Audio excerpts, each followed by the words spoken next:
All right, hello everybody. My name is Jesse Katz. I'm the founder of Speech Without Borders, and I've been building social media infrastructure. That is, I've been building infrastructure to help decentralize social media for the last number of years.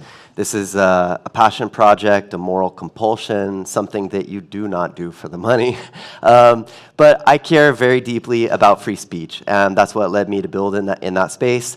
And while doing like routine policy research, really the fun stuff, last summer at Edge Esmeralda, which is a pop-up city that my wife and I travel between these things frequently. A lot of crypto conferences have turned into these longer format pop-up cities where there's room to learn with each other in a less compressed format. And so while I was doing this research on policy, I found that the United States was flirting with a concept I found really compelling, where they talked about a potential shift in foreign policy from imposing democracy around the world to using freedom of speech as a strategic export. And I think what this is related to is Trump's preference to return to a policy of isolationism while not relinquishing an important aspect, maybe the most important aspect of American exceptionalism. And I'm not any kind of a nationalist, but on this one point, I kind of agree. I kind of agree about free speech. And I would love to see it advanced and defended in ways that are less prescriptive and deterministic, right? So if we can spread freedom of speech and leave people to express their preferences and things like modes of governance, I think that would be fantastic. But if we can increase the number of instances where free speech is happening, these experiments in free speech in different jurisdictions around the world, we're gonna reach different outcomes, right? Better and worse, according to different preferences, with trade-offs, because there is not one right way to do it. And depending on where civilizations are, on a timeline of development, I don't even want to say ahead or behind, but just like where you started and where you're going, you're going to reach different balancing points between things like privacy and accountability and free speech. You can't have both of those things maximally at the same time. So what are the trade-offs?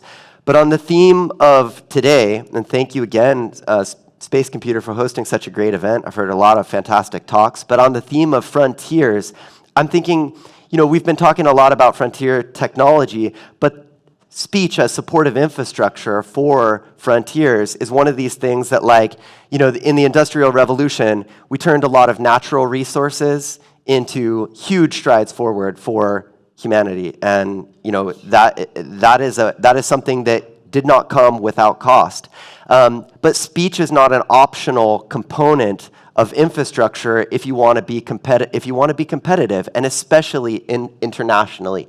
So the logic is really simple.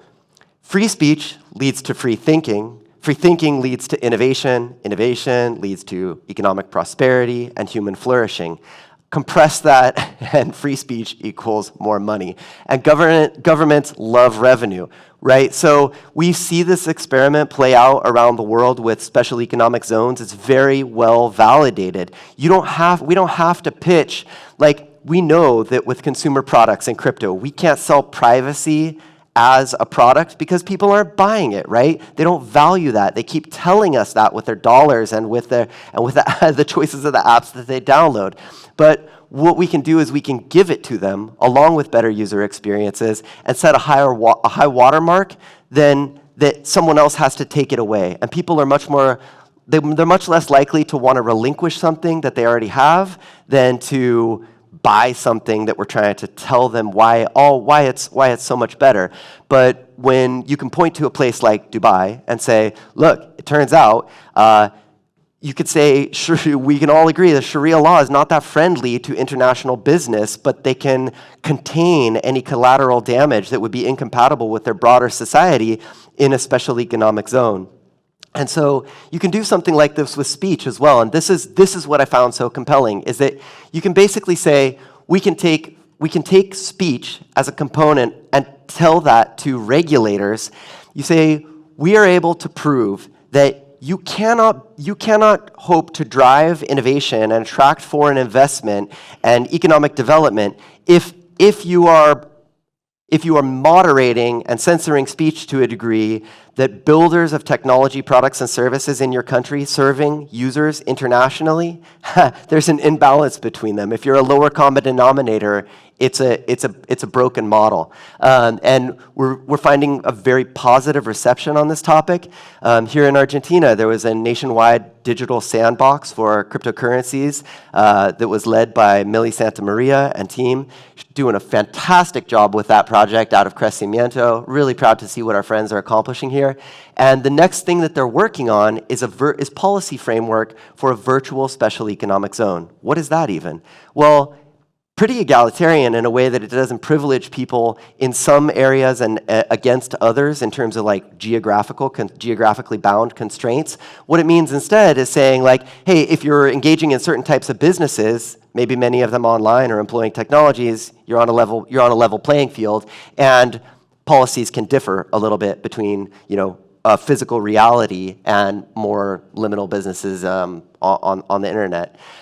So I wanted to mention this in a way of saying that this is supportive infrastructure that I would love to talk to anybody who is building technology that touches on the topics of free speech, privacy, anything that we can support with Speech Without Borders. This is a 501c3 nonprofit. Please reach out and contact me at speechwithoutborders.ngo. Thanks for your time.